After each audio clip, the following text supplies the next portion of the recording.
Flowers capture our imagination, appreciation, and our inner feelings of joy, satisfaction, and as well as feeling of a spectacular experience of monumental joy for the nature surrounding us.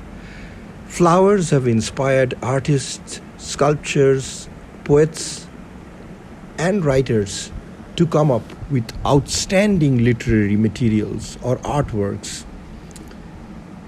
But what flowers are is a reproductive structure of plants that belong to higher vascular plants category. Not all plants produce flowers. Only angiosperms and gymnosperms produce flowers, of which angiosperms are open-seeded flowers and gymnosperms are closed or naked-seeded flowers. In this video, we will explore the spectacular beauty of angiosperms, which are either single cotyledon bearing called monocotyledonous plants or double cotyledon bearing or dicotyledonous plants. The wide diversity of shape, size, color, form among flowers representing different plant families such as Ranunculaceae, Orchidaceae, Acanthaceae, Smilaxaceae, Araceae, Poaceae, and a wide diversity of other family of plants do represent a spectacular diversity in forms. But the question is, why do flowers have such distinct, unique shapes and forms, beautiful colors, and in some cases, beautiful fragrance, or in some other cases,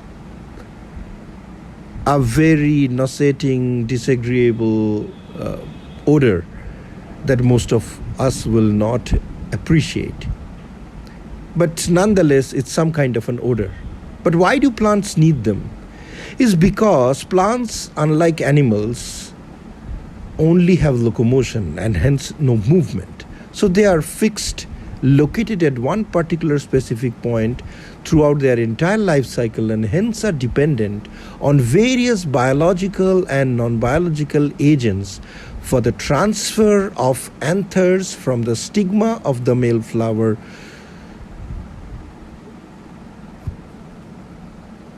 or, in more simplest terms, from the anther of the flower to the stigma of another flower for the purpose of cross-pollination, which is necessary for the reproduction of the plants. Now, 85% of the flowering plants are dependent on some kind of pollinators, whether biological or non-biological, for achieving this cross-pollination. Among non-biological agents are mostly like air, wind, water that helps in the dispersal of pollen grains from one flower to another, or from the male flower to the female flower, or from the male part to the female part of the same flower. But while others are dependent on a wide diversity of biological pollinators that includes insects such as bees, like the honeybees and various species of native bees, moths, butterflies, beetles, ants, various other species of flies, gnat flies, various types of mosquitoes or dipteran species that are also responsible for helping in the purpose of cross-pollination, along with snails, slugs, small species of birds like the hummingbirds, and mammals like the bats. And in addition to these, several lizards and amphibians, like reptiles and amphibians, also have been found to be responsible for the cross-pollination of plants by transfer of anthers to the pollen grains from the anther to the stigma of the plant. So we see a diverse spectrum of various species and types of plants that have unique different forms of flowers that has co-evolved with their corresponding pollinators through millions of years of geological evolution and biological evolution to reach a stage that we see today, where they have spectacular color, form, shape, size, fragrance, and odor to attract various pollinators during different parts of the day. This has stayed as a part of a dynamic ecosystem for millions of years. And only recently, due to anthropogenic or human impact, there has been a degradation of the pollination activities, a reduction of pollinator activities, threatening the existence of several species of plants. But in simple terms, the flowers are the source of not just reproductive structure of the plant.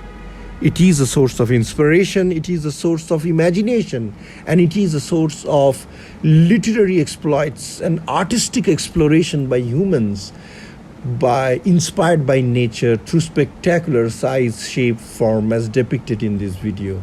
Shaikat Kumar Basu, Kalinga Chronicle TV, Kolkata Bureau.